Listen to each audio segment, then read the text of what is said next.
Kaya nga dumadami ateista ngayon eh. Ang hindi nalalaman ng California, mas maraming successful na hindi naniniwala sa Diyos. Kaya nga dumadami ateista ngayon eh. Ang hindi nalalaman ng tao, si Satanas pwedeng magbigay ng material success sa tao. Nakakapagbigay ng material success sa tao, si Satanas. Sa mga taong hindi naniniwala sa Diyos, maaaring pagpalain ni Satanas yun. Dahil si Satanas ay may kapangyarihan. Kaya kung hindi tayo matalino spiritually, baka akala natin tinanong mo sa ating bansa, kapatid, merong isang successful billionaire sa Pilipinas. Ang kanyang kaluluwa ay pinangako niya kay Satanas eh. Noong nag-uumpisa siyang magnegosyo, sabi niya kay Satanas, pag ako nagtagumpay, iyong kaluluwa ko. Ipinagtiwala yung kanyang kaluluwa kay Satanas. Pagka ganun ang gagawin mo, mangyayari yung sinasabi dun sa Sefanyas 1:18.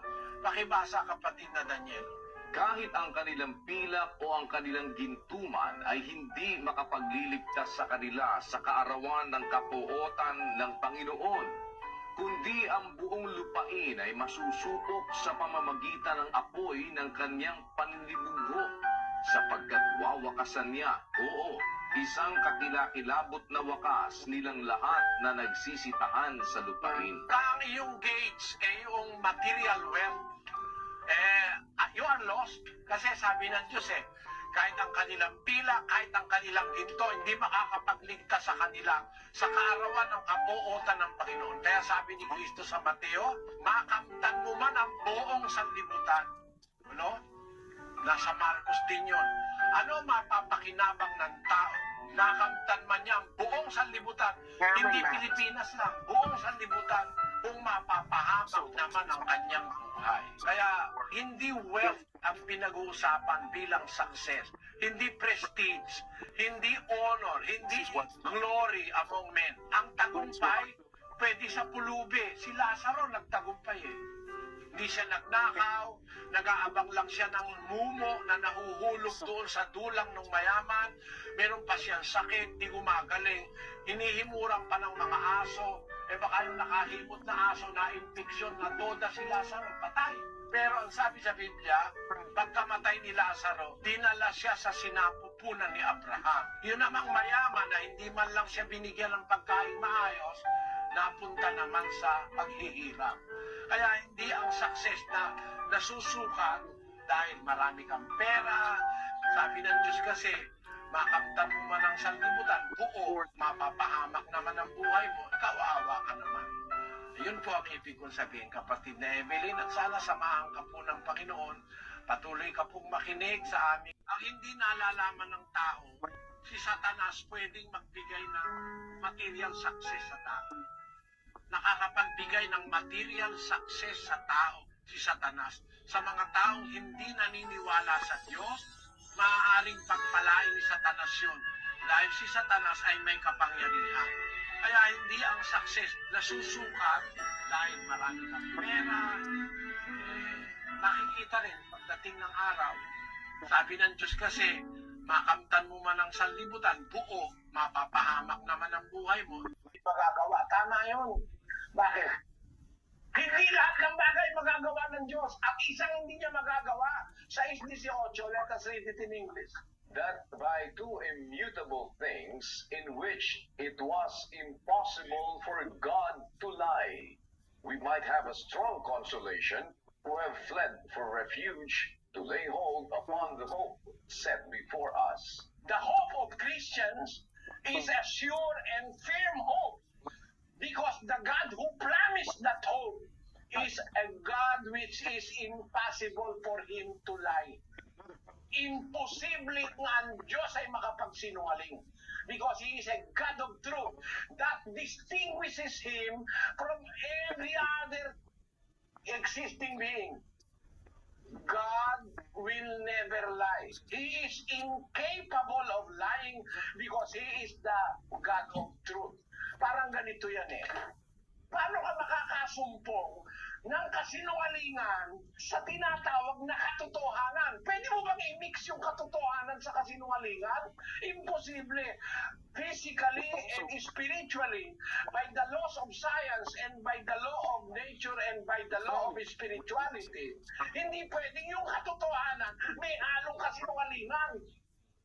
Kaya it is impossible for God to lie. Diba? Nakasulat sa Biblia yon. Ang katunayan sa 1:2 ng Tito, sa pag-asa sa buhay na walang hanggan, na ipinangako ng Diyos na di makapagsisinungaling buhat pa ng mga panahong walang hanggan. From eternity to eternity, He will not lie. Whatever He declares is the truth. Sa Kanya, kahit ano yung gusto mo, gagayad ka niya.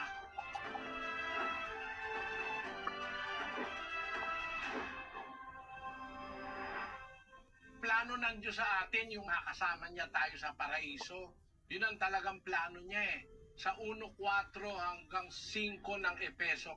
Ayon sa pagkapili niya sa atin sa Kanya bago itinatag ang sanlibutan, upang tayo'y maging mga banal at mga walang dungi sa harapan niya sa pag-ibig, na tayo'y itinalaga niya ng una pa sa pagkukupkop, na tulad sa mga anak sa pamamagitan ni Hesukristo sa ganang Kanya, ayon sa minagaling ng Kanyang kalooban. Yun ang Kanyang kalooban, yun ang Kanyang gusto, yun ang Kanyang plano na italaga tayo na kupkupin.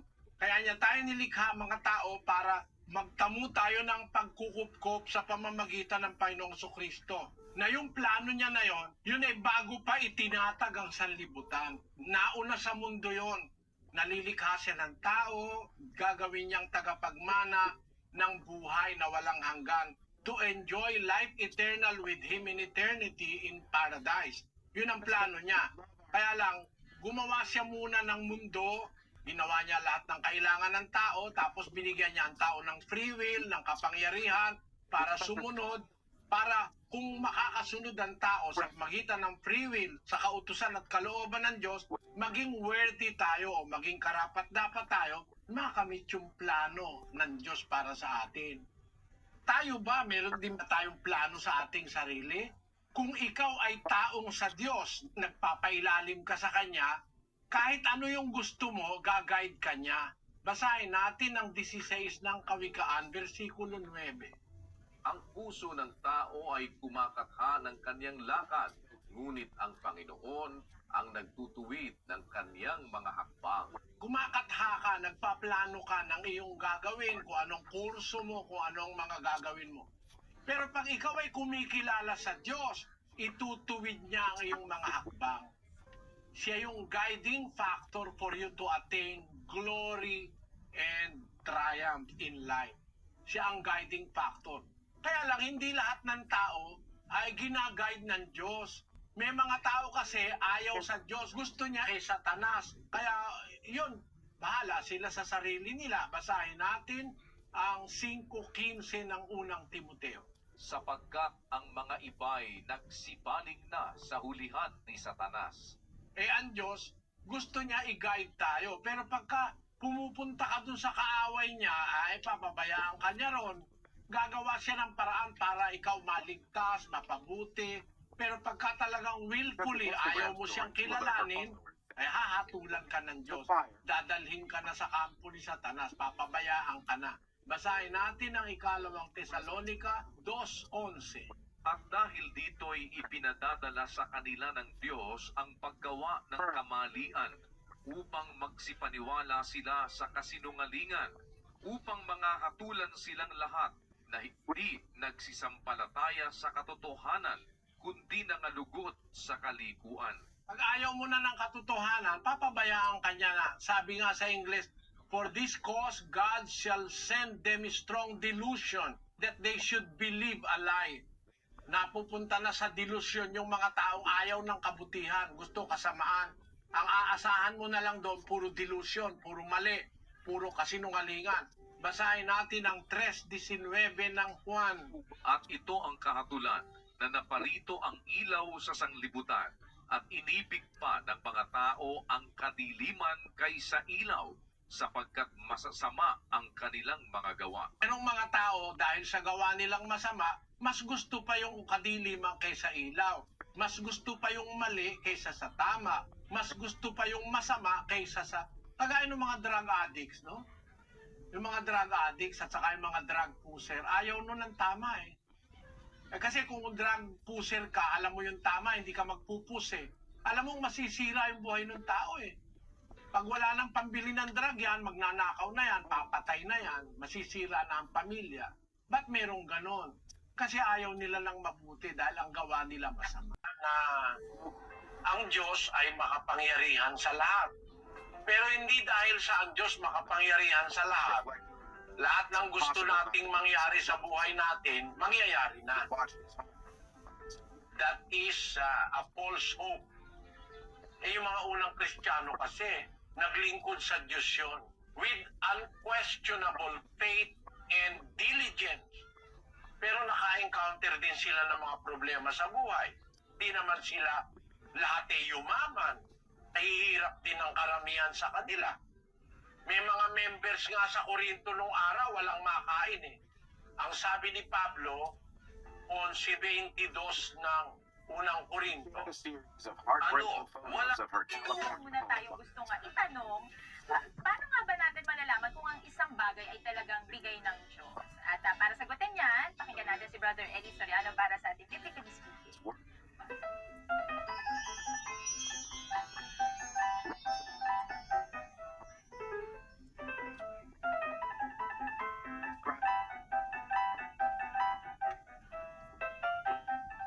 Pagkabigay ng Diyos, hindi makakasama sa'yo.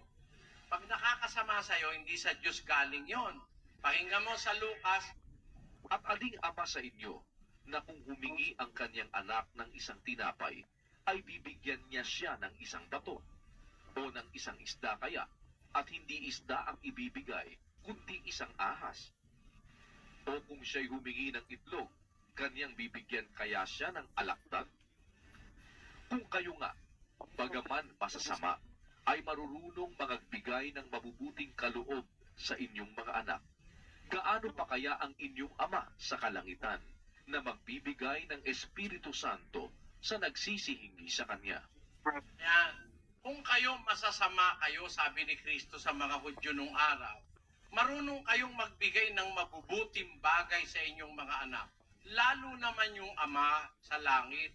Kasi ang mabuting ama, kung magbigay siya, humingi ng itlog yung anak mo, bibigyan mo ba siyang ahas?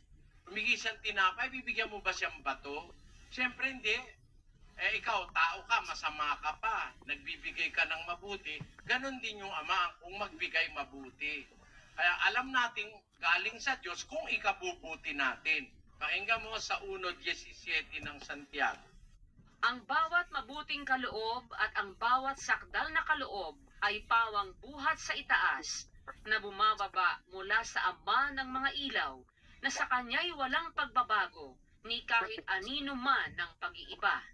Kaya ang tagsa ka maayong hatag kang ang tagsa kadulot nga himpit nagagikan sa itaas, galing sa Ama. Pagka mabuting kaloob, sakdal na kaloob. Kaya alam mo, galing sa Diyos. Halimbawa, binigyan ka ng Diyos ng asawa, napabuti ka, bigay ng Diyos yun. Pero binigyan ka ng asawa, walang ginawa, kundi bugbugin ka, sisipain ka pa, tas ginugutom ka, hindi galing sa Diyos yun. Ayun. Ganon yun, kapatid. Kaya masama ang tao eh. Masama tayo. Hindi natin naintindihan the very existence of our being.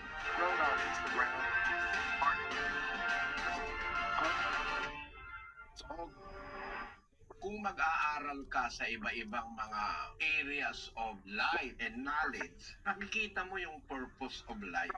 Merong isang klase ng bubuyog na nabubuhay siya matagal na panahon. Tapos pagka siya'y nakipag-mate, nag-asawa sa bubuyog, yun na ang huling araw niya sa mundo. Pakibasa mo nga ito, kapatid na Daniel. Ito po ang sexual suicide by honeybees, the tragic plight of the male honeybee.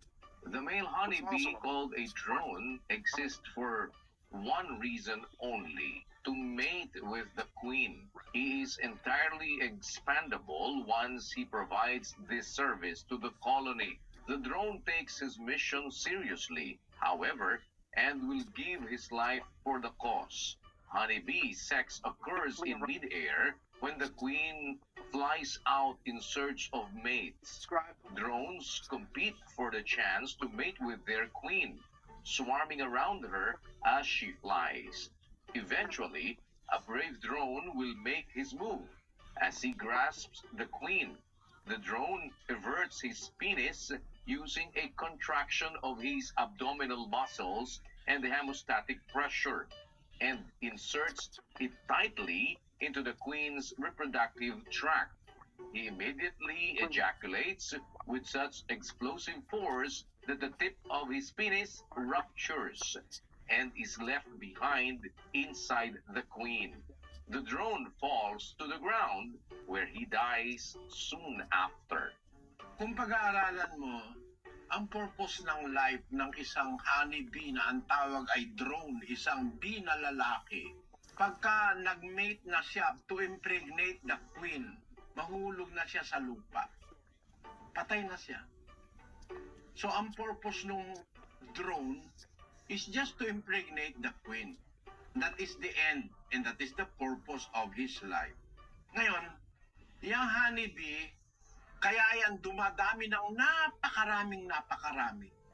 Kasi pagka yung queen ay naasawa ng drone, magpuproduce yun ng napakaraming itlog. Magkakaroon na maraming bee.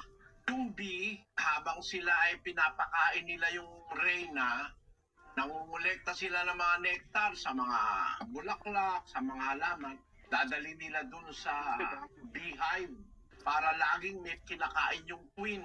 So yung purpose ng drone, nagawa niya. Pero may purpose naman yung existence ng queen. Kasi yung queen, ang pinoproteksyon na naman ng lahat ng iba pang mga bee. Kung yun ay libo-libo o kaya daan-libo yun, ang pinoproteksyonan yung queen. Kaya nang-aatake yan pagka gagalawin mo yung pugad nila eh. Ang pinoproteksyonan ng worker bee yung queen na nagpuproduce ng iba pang mga bee. At talagang pinagsasawa nila yun sa honey. Eh sumusobra na nga. Yung pala, para naman pala sa tao yun. Eh tama yung nasa Biblia, 4:13. Anak ko, kumain ka ng pulot sapagkat mabuti at ng pulot pukyutan na matamis sa iyong lasa. Sabi ng Diyos, kumain ka ng pulot, mabuti yan. Eh talagang totoo yan, sinabi ng Diyos na yan eh. Mabuti talaga ang pulot.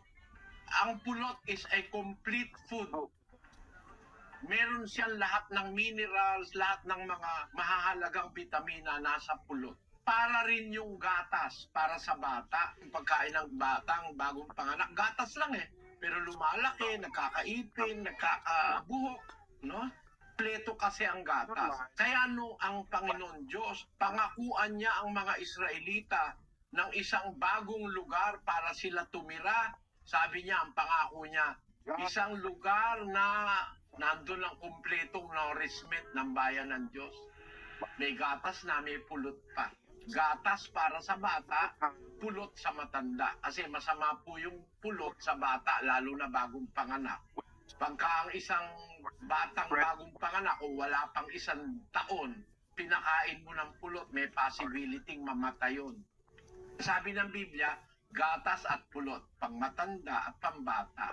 Pang bata ang gatas, pulot sa matanda. Kumpleto yun. Pag hindi ka na makanguya ng karne, makapangus ng tubo, hindi ka na makanguya ng cornic at mani, matanda ka, para meron kang nourishment, kumain kang pulot. Kumpleto yun eh. Ang bata namang hindi makakakuya ng karne, hindi makakakuya ng cornic, hindi makakapangus ng tubo, pero naman siyang gatas, kumpleto rin. Talaga ang Biblia tama, no? Kahit saan mo daanin, kahit sa siyensya, tama eh. Ngayon, ang sabi sa Biblia ay kumain ka ng pulot, mabuti ang pulot. Kaya lang, huwag mo naman sosobrahan. Bawal naman ng Diyos. Basahin natin ang 25:16. Nakasumpong ka ba ng pulot? Kumain ka ng sapat sa iyo, baka ka masuya at iyong isuka. Susuka mo yan kasi sobre. Tataas ang glycemic level mo, maaring magsuka ka. Kasi pulot yan eh. Compact yan sa energy at saka sa sugar eh. Talagang tama ang nasa Biblia. Mabuti ang pulot. Yung palang drone, yung lalaking bee, ang purpose pala ng buhay niya, buntisin yung reyna. Ang purpose naman ng reyna, mag-produce ng maraming bee. Dadami ngayon ang honey, no? Pag maraming honey, kailangan pala ng tao. So, yung bee, yung whole entire life ng mga bee, ang end beneficiary tao. Ngayon, ang tao naman na kumain ng honey, kumain ng mais, kasi yung purpose ng mais, yung buhay ng mais, hanggang sa makain ka ng tao. Yung purpose ng baboy, isang taong pinalaki, nung katayin, kakainin ng tao. Ang end beneficiary sa mundo, tao. Ano naman ang purpose ng life ng tao? Para naman maglingkod sa Diyos. That is the meaning and the purpose of life. 12:13 ng Ecclesiastes. Ito ang wakas ng bagay, lahat ay narinig. Ikaw ay matakot sa Diyos at sundin mo ang kanyang mga utos, sapagkat ito ang buong katungkulan ng tao. That's the meaning of life on earth. Kaya ang purpose of life, kung ang tinutukoy mong life ay life ng tao, para tayo sumunod sa Diyos, maglingkod. That is the meaning of life. Our life on earth. And if you are talking again of the entire life as we know it, kasi hindi lang tayo ang buhay eh. Merong mga anghel, buhay din yan eh. May mga espiritu, buhay din yan eh. Pag pinagsama-sama mo lahat ng purposes na yan, that is to serve the creator of life, ang Diyos. 17 ng gawa ng mga apostol. Sapagkat sa Kanya tayo'y nangabubuhay at nagsisikilos at mayroon tayong pagkatao.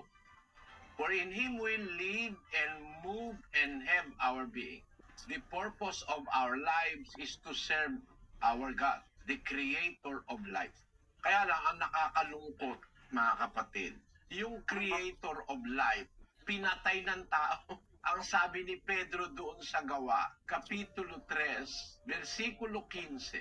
At inyong pinatay ang lumikha ng buhay, na binuhay ng Diyos na mag-uli sa mga patay. Mga saksi kami ng mga bagay na ito. Sabi sa English, And killed the author of life, whom God raised from the dead. To these we are witnesses. ang nangyayari sa tao, imbis na mahalin niya yung gumawa ng buhay, pinatay pa nila si Kristo, ang anak ng Diyos. Kaya masama ang tao eh. Masama tayo kung di natin naintindihan the very existence of our being. The purpose and the meaning of our lives is to serve, honor our Creator, the Creator and the author of life.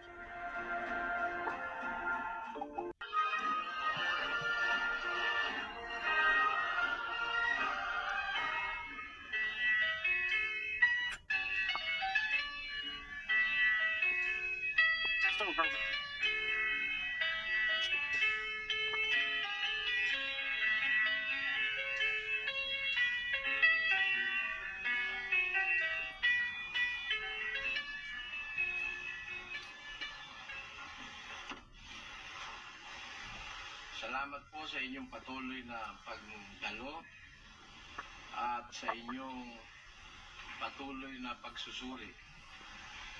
Ang sangkap ng tao na nakagagawa ng pinakamaraming kasamaan. Kaya dapat bumuti upang dinggin sa pananalangin ayon sa Biblia. Yan po ating paksa. Napag-aralan po natin yung panalangin, ang halaga ng panalangin, kailan tayo mananalangin, ano ang ayos ng pananalangin na itinuro ng Diyos sa loob ng 3 gabi na ba yun na nagdaan. Ika-4 na tayo ngayon. Pero hindi po sapat na alam na nating manalangin, okay na. Meron pa pala tayong isa pang problema, mga kababayan. Yung sangkap ng ating pagkatao, kailangan ito ay bumuti upang mapakinggan ng Diyos ang ating panalangin. Yan ang ating paksa. Unless na ito'y bumuti, alin itong sangkap na ito? Ito ang nakakagawa ng pinakamaraming kasamaan. Alam nyo, dyan lang hindi man lang itinuro sa atin yan ng pare Kaya magtanong ka sa Katoliko, ano ang pinakamasamang sangkap ng tao? Yung bahagi ng ating pagkatao. May sasagot, ay, ang masama ka sa lahat, mata. Kaya siya unang nabubulok pag namatay Meron nagsasabi, ang pinakamasama raw sa lahat, kamay. Kasi yung kamay nga naman ang pumapatay, nananampal, nagnanakaw, ayun, nanununtok. May nagsasabi naman, paa. Kasi yung paa nga naman ang inilalakad papunta sa masama. Ayan, may kanya-kanyang mga palagay ang tao tungkol sa pinakamasamang sangkap ng tao na nasa ating pagkatao. Kasi ang ating pong pagkatao, may iba-ibang sangkap yan At yan meron mga kanya-kanyang kasamaang nagagawa. Ang kamay may kasama ang nagagawa. Sabi ng ating Panginoong Jesus, kung ang iyong kamay pakibasa mo nga sa 5 ni Mateo. At kung ang kanan mong kamay ay nakapagpapatisod sa iyo, ay putulin mo at iyong itapon. Sapagkat may mapapakinabang ka pa na mawala ang isa sa mga sangkap ng iyong katawan, at huwag ang buong katawan mo ay mapa sa impyerno. Ayun, sabi po ng Panginoon, kung ang kanan mong kamay makakapagpatisod sa iyo, if thy right hand offended thee, cut it off and throw it away. Putulin mo yung kamay mo, itapon mo. Mabuti pang pumasok ka sa langit na wala ang isa mong kamay kaysa sa buong katawan mo'y mabulit naman sa impyerno. O meron din palang nagagawang masama yung kamay. Pinapaputol nga ni Jesus Meron pa isa, pakinggan nyo. At kung ang kanan mong mata ay nakapagpapatisod sa iyo, ay dukitin mo at iyong itapon. Bakit? Sapagkat may mapapakinabang ka pa na mawala ang isa sa mga sangkap ng iyong katawan, at huwag ang buong katawan mo ay mabulid sa impyerno. Ayun, kung yung mata mo naman kang kanan nakakapagpatisod sa'yo, it causes you to sin. Or nakaka-offend sa'yo, sa iyong buong pagkatao, yung mata mo. Dukitin mo, sabi ni Jesus, tapon mo. Bagay, pag ito hindi mo naintindihan, sayang. Bakit? Ang mahal ng mata. Mahal po ang mata. Merong eye bank tayo ngayon Yung mata, isa sa organs na naita-transplant. Minsan po, ang isang mata nagkakahalaga ng 200,000 piso. At pagka milyonaryo ka, kahit 1 milyon, bibilin mo yung mata, makakita ka lang. Ang sabi ng Biblia, pagka yan pala'y nakakapagpatisod sa'yo, nakakagawa sa'yo ng masama sa pagkatao mo, dukitin mo yung mata mo. Sapagkat mabuti pa sa'yong pumasok nang wala kang isang mata sa langit o sa buhay, kaysa ang buong pagkatao mo ay mabulid sa impyerno. Yun. Nakakita na tayo ng 2 pruweba. May mga sangkap tayo ng katawan na nakakagawa ng masama. isa ay kamay, isa ay mata.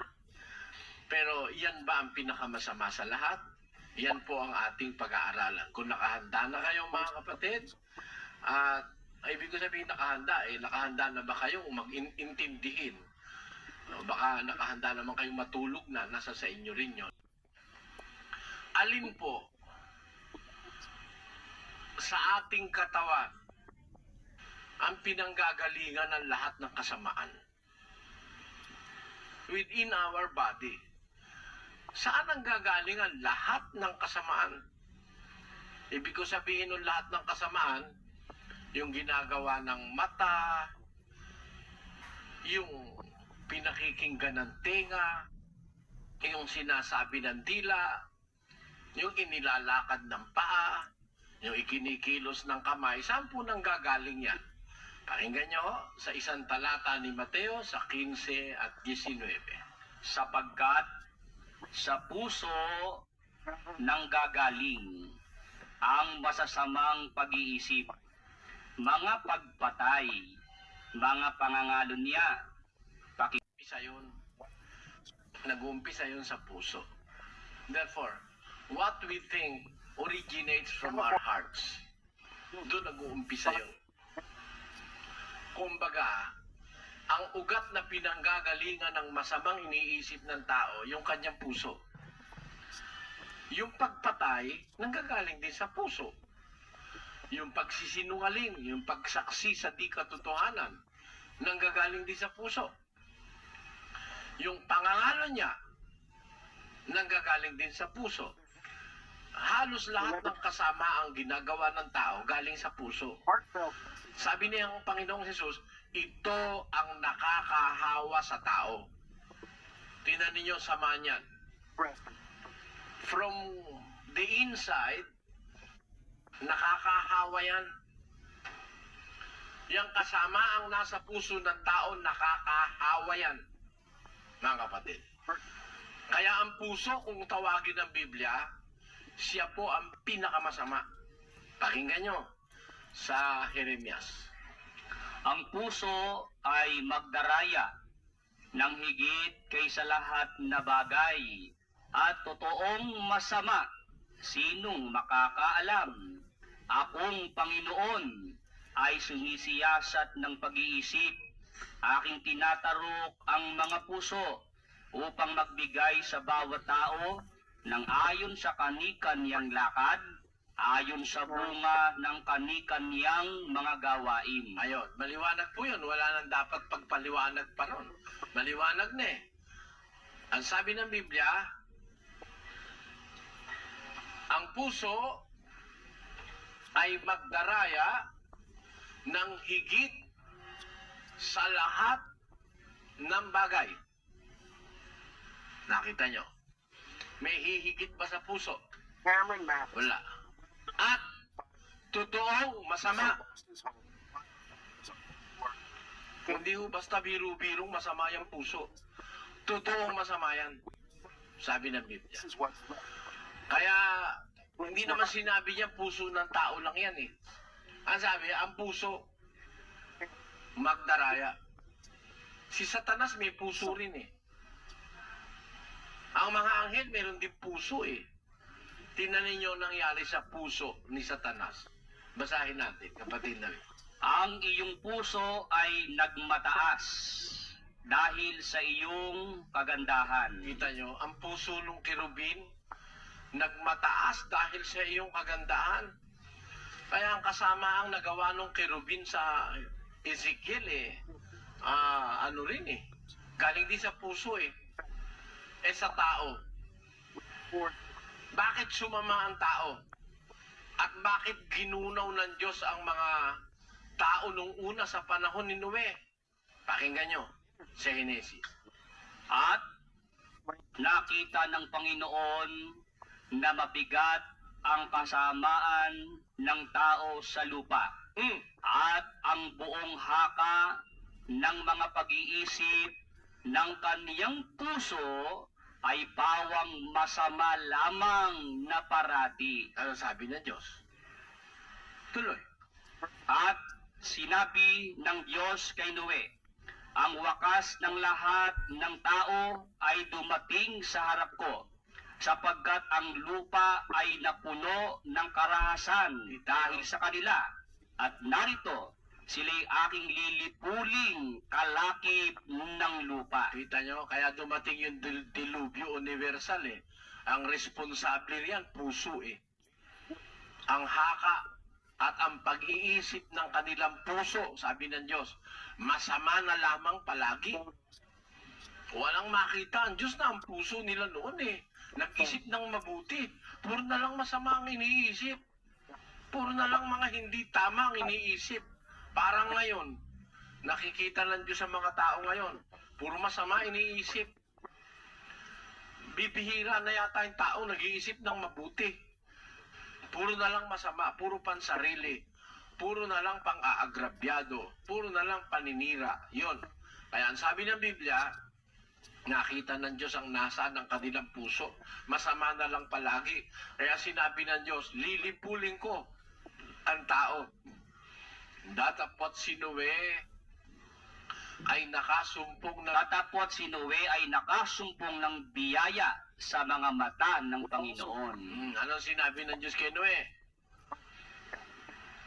Gumawa ka At gumawa ka ng isang sasakyang kahoy na gofer. Gagawa ka ng mga silid sa sasakyan at iyong sisiksikan sa loob at sa labas ng sahing. At ganitong paraan gagawin mo. 300 siko ang haba ng sasakyan. 300 siko, ganito po kahaba yun. Mula dito sa daan, hanggang doon sa dulo. 300 cubits. Ganitong kahaba itong convention center na ito. More or less, ang ganito kahaba yung daong ni Noe. Tapos 3 grado. Tuloy. 50 siko ang luwang. 50 siko ang luwang. Tapos, At 30 siko ang taas. tuloy. Gagawa ka ng isang durungawan sa sasakyan at wawakasan mo ng isang siko sa dakong itaas. At ang pintuan ng sasakyan ay ilalagay mo sa tagiliran. Gagawin mong may lapag na lalong mababa, pangalawa at pangatlo. 3 grado. Mas malaki pa rito yung ginawa ni Nuwing daong. Ngayon, bakit gano'n ang ginawa ng Diyos? Nagpagawa ng daong. Bakit? Tuloy natin. At ako, narito, ako'y magpapadagsa ng isang baha ng tubig sa ibabaw ng lupa upang lipulin sa silong ng langit ang lahat ng laman na may hininga ng buhay. Ayun. Kaya gumawa ang Diyos ng malagim na wakas ng mga tao nung araw. Ang responsable yung puso nila. Ang kanilang puso masama. Tama ang sabi ng Diyos, ang haka ng kanilang puso masama na lamang palagi. Sabi naman ng Diyos sa Israel, pagkatapos ng ilang panahon, ang puso ang wika ay totoong masama. Sinong nakakaalam? Akong Panginoon ay sumisiyasat ng pag-iisip. Nakikita ko ang haka ng puso. Kaya po yung puso, delikado yan eh. Yan po'y nanghahawa pa eh. Hindi lang siyang masama eh. Magpapasama pa siya ng iba eh. Dahil doon sa kasama ang nasa kanya, from the inside, ilalabas niya yan. Yung ilalabas niyang masama, yun ngayon ay ipanghahawa niya sa iba. Pakinggan nyo sa isang talata. Hindi ang pumapasok, Hindi ang pumapasok sa bibig ang siyang nakakahawa sa tao, kundi ang lumalabas sa bibig, ito ang nakakahawa sa tao. yung pumapasok sa bibig, hindi nakakahawa yung kahit lason yung kainin mo, hindi mahahawa yung kapwa mo eh. Kahit kumain ka ng may bakterya, magtaik at magsuka, hindi naman mahahawa yung kapwa mo eh. Dahil sa bibig mo pumasok, ikaw ang apektado. Pero alam nyo, pag lumalabas na sa bibig ang masama, nakakahawa yun. Kakahawa yun. Ganon ang nangyayari. Kaya yung puso, sa kanyang kasamaan, napakasama nito kasi nanghahawa pa ito eh. Hindi lang siya ang masama, nanghahawa pa siya ng iba. Yun, ganun kasama ang puso. Kaya ang sabi ng Diyos, ang puso ay magdaraya ng higit sa lahat ng bagay at totoong masama. Doon sa ating tanong, aling sangkap ng tao ang maituturing na pinakamasama? Yun ang puso. Yan. Ngayon, kung masama ang puso mo, pag nanalangin ka sa Diyos, pakinggan kaya, ano ang sagot nyo? Huwag na tayo magbasa ng Biblia, yun muna ang sagot nyo. Pag masama ba ang puso mo na nanalangin ka sa Diyos, pakikinggan ka? Alam nyo ba kung anong panalangin ang pinakikinggan ng Diyos? Pakinggan nyo kay Timoteo. Ganito ating mababasa. Basa. Kasama ng mga nagsisitawag sa Panginoon Mula sa pusong malinis. saan ho dapat tayo manggaling ang pagtawag sa Diyos? Tayo ikay kasama ng mga nagsisitawag sa Panginoon. Dos yan, ano? Apo, 22 22 ng ikalawang Timoteo. ikalawang Timoteo. Ang sabi ron, dapat kasama tayo nung nagsisitawag sa Panginoon mula sa pusong malinis. Aba, pagka pala tatawag tayo, masama ang ating puso, abay, magpahinog ka, hindi makikinig ang Diyos sa'yo. At huwag mong sisisihin ang Diyos. Naku, ako po ka eh. Taon na akong nananalangin. Matagal ko nang pinananalangin magbago ang aking asawa. Paano magbabago yung masama ang puso mo? Hindi ka pinakikinggan ng Diyos eh. Masama ang puso mo. Dapat, kung mananalangin ka, siguraduhin mo munang malinis ang puso mo. Kaya ang sabi ng Panginoong Hesus, kung ikaw ay mananalangin, pumasok ka sa iyong silid. Ayun, yung puso. Basahin mo. Baka may marumi ron eh. Baka may nakatanim na galit. Baka may nakatanim na hatred. Baka may inggit sa puso mo. Baka meron doon sa puso mo iniisip kang masama sa kapwa.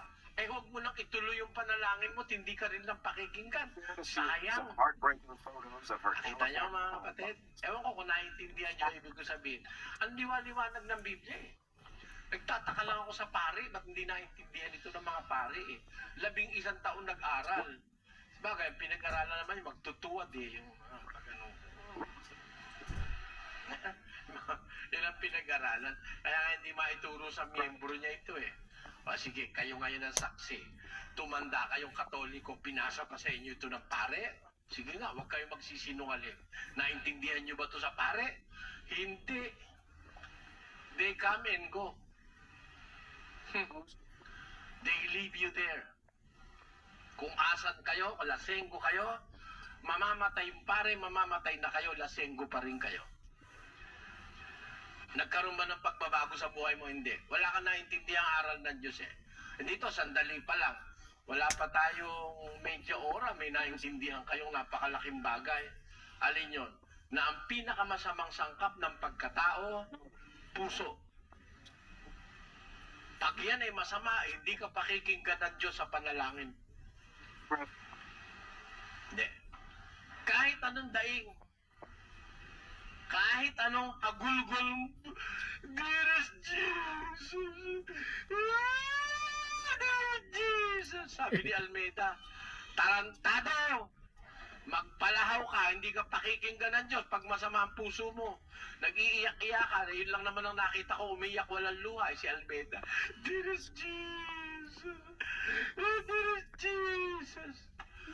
Ha? Iyak-iyakan lang naman yun eh. Madali naman mag-iyak-iyakan eh. Ang mahirap eh yung maiyak talaga, na may luha. Pero mag-iyak-iyakan, madali lang yun. Kahit bata, marunong mag-iyak-iyakan eh. Masamang puso ka noon. Pakinggan ka kaya ng Diyos? Ay, hindi. Kahit humagulgul ka, pakinggan nyo. Sa Isaias, ganito ating mababasa. 59:11, kaming lahat ay nagsisiungol na parang mga oso at lubhang dumadaing na parang mga kalapati. Kami Kami nagsisihanap ng kahatulan, ngunit wala. ng kaligtasan, ngunit malayo sa amin. Kita nyo, nag-uungulan pa parang mga oso. Dumadaing na parang kalapati. Manintun kayong kaligtasan dapat ala. Katuliran, marayo kay kami. Nga. O baka na ano, matsural na puso. Wrote on Pusong Instagram. masama ang daladala mo eh. Mag-uungol ka, magpalahaw ka ng iyak, walang Diyos na makikinig sa'yo. Sarado ang langit sa pananalangin ng taong may masamang puso. Ngayon, bukod diyan mga kababayan, meron pang isang bagay na masama bukod sa puso. At ito pa namang bagay na ito ang ipinapanalangin natin sa Diyos. Alam niyo kung alin ito? Ito pa. Sa Santiago 3, ganito ating mababasa. 6. At ang dilay, isang apoy. Ang sanglibutan ng kasamaan sa ating mga sangkap ay dili ibat ang dila. Teka muna. Ang sanlibutan ng kasamaan sa ating mga sangkap, dili iba't ang dila. Naku po, ito pala naman dila, ito ang pinakamaraming kasamaang nagagawa. Yung puso, ugat ng kasamaan. Nandun ang gagaling ang masama sa marami. Yung ginagawa ng kamay, paa, mata, tenga. Yan ay galing sa puso. Pero ang dila, sa kanyang mga outlet, ang pinakamaraming nagagawang masama ang dila. Sabi ni Santiago, ang sanlibutan ng kasamaan sa ating mga sangkap ay dili iba't ang dila. Ang dila ay isang apoy. Ang sanglibutan ng kasamaan sa ating mga sangkap ay dili iba't ang dila na nakakahawa sa buong katawan. Ito palang dila, yung puso nakakahawa sa iba, sa ibang tao. Pero hindi naihahawa naman niya yung buong mong katawan. Meron tayong liliwanagin dito mga kababayan. Yung puso nakakahawa sa iba. Bawa, ikaw ay masama, ang puso mo, maihahawa mo yung asawa mo, maihahawa mo yung anak mo. Pero yun naman dila, pag masama naman, naihahawa yung buong katawan. Napapasunod ng dila yung katawan mo sa kanyang kasamaan. Pag-aaralan po natin ito. Ang dila ay isang apoy.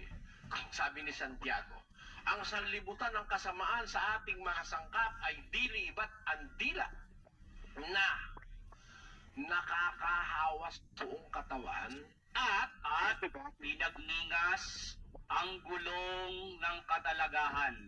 At ang dilay pinagniningas ng impyerno. Nakita mo yan? Ang impyerno pa pala kumakalapit sa dila para magningas. Yung apoy kasi, di ba may ningas yun, ano? Para mag-alab yung apoy, kailangan doon ng oxygen. Kailangan ng hangin. Kaya pagka ikaw ay nagpaparikit ng gatong, di ba? Kahit magkaluha-luha ka na, usok ng usok para magsindi. May tawag sa Tagalog yung hihip, no? Meron tayong ihip, yung mga unang, sa bagay ngayon, di na kailangan yun eh. Sipit, di na rin kailangan ngayon. Nung araw, may sipit kami. Tapos meron kaming ihip pag nagluluto. Ngayon, di na. Ang click lang eh. Gas na. Diba? Nung araw, pag ang gatong mo kahoy, nangangailangan ka ng pang-ihip para mag-alab yung apoy. Ang dila, parang apoy.